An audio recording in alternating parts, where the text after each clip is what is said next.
more than 50,000 First Energy customers without power tonight, while Duquesne Light has more than 28,000 customers in the dark.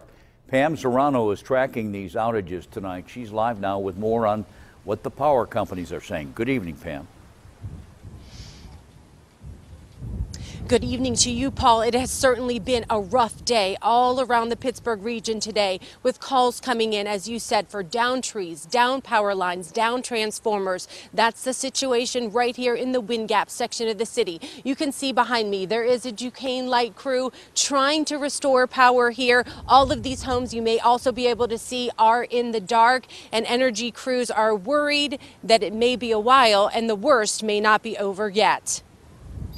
Didn't even need to be outside to know exactly how windy it was. The strength of the wind blew down limbs and lines like this one in Homewood, dangling dangerously close to Blackador Street. It got real windy, and I heard something go bap, bap, bap, bap, bap, bap, bap, and that was the power line. In the Wind Gap section of the West End, the strength of dangerous winds took down this huge tree on Harlow Street, and that's when the problem started inside. All the power went out around 11 o'clock, so I come down the street to see what was going on.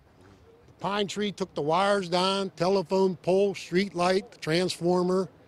It even ripped bricks out of the neighbor's house. Sunday plans came to a halt as residents came out to assess the damage. Uprooted this pine tree up here on this street, took this tree down in my yard, tore my fence up, tore the neighbor's fence up. Duquesne Light called in extra manpower for the storm. It's widespread throughout the service territory, both in Allegheny and Beaver County. We brought in additional personnel to help not only assist with the alignment, but also assessing the outages and dispatching crews as needed.